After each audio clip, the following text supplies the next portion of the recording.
Thank you, Mr. Kumar. Welcome to the city. Welcome to Kolkata.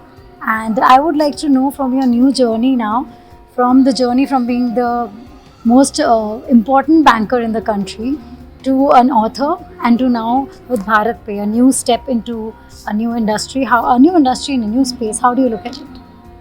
Yes, my term with the State Bank of India got completed in October 2020, and we have a cooling period of 1 year. Yes. So 1 year I utilized for writing the book, The Custodian of Trust. And I am happy that it received a very good response and good critique by the people who have reviewed it. And after 1 year, yes, I have joined a couple of boards, corporate boards like HSBC, Asia Pacific, Hong Kong based, and then Hero Motor Corp, L&T Infotech. The latest is Ambuja Siemens.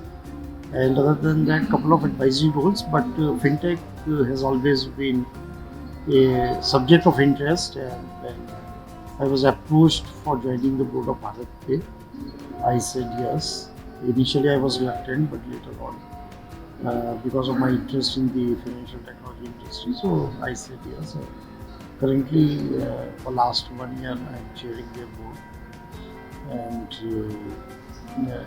that's it. How do you look at the whole journey here from here? What are your focus points for Bharat Pe? What are you focusing on majorly? For any company, there are 2-3 things which, as a board, which comes in the responsibility. One is, of course, setting the strategic direction for the company for future growth. Sure. And for a startup or a financial technology company, the profit becomes very important. It has rather become important. It was not as important, whereas the focus was on growth only. Yes. But now there's a change, there's a shift in investor mindset also, and they want to see the companies earning profit and bottom line as well, equally important. So in terms of strategic direction, that is what is being done at Bharat Pe, and the focus has shifted to profit, and of course the growth has to be maintained, and there's a huge potential on which the company is working. And the other thing is all about the corporate governance, because the startups, the corporate governance structure was not as strong. But again, it has come under focus and getting lot of attention. And Bharat Pe in last 6 to 8 months, we have done a lot of work in improving the corporate governance and putting the right structures. So you're getting into financial banking now, Bharat Pe. So is there?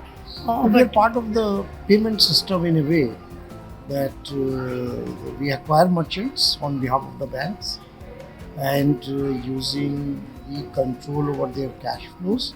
There is a lending model where the banks and NBFCs, Bharat Pe partners with them for the lending.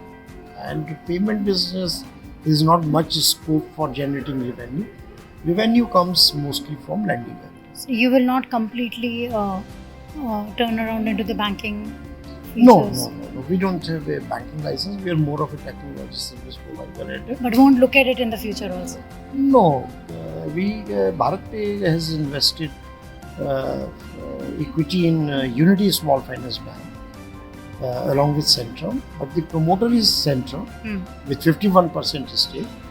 Bharat Pe is an investor with 49%. Okay. So one more thing about the controversy with Ashneer Grover. How do you want to look at it, and how are you looking at it, and do you want to clarify or justify anything with the image being created?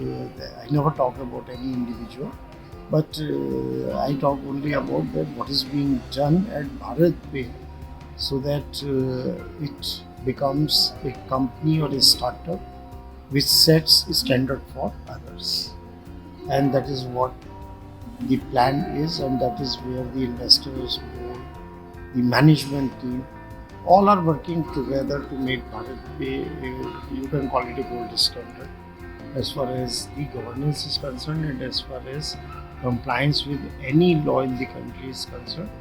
And at the same time, without taking an eye off from the business in which we are in, and that is So last, your message for all the startup doers, the generation that's into startup, any message you have, because now you're sharing the startup.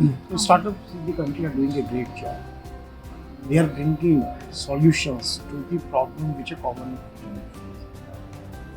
And at the same time, till such time the company is small, the expectation around the governance and all this is also not as much.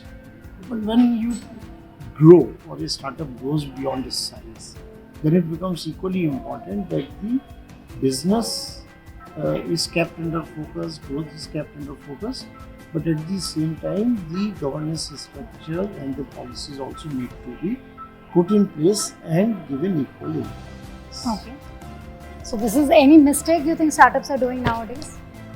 So that is individual to individual company. We can't talk group. There are like many examples where the companies are doing exceedingly well. But every day we read some news about which has to do with the governance structure, and that is where I think more attention needs to be paid. And as I mentioned to you, that this is something which is now under very sharp focus. Thank you so much, Mr. Kumar. Know you now for last how many years? 7 years? 5-6 years. 5-6 years, and I'm happy that you are working independently and doing a great job. Please listen to India podcast. I do listen to you.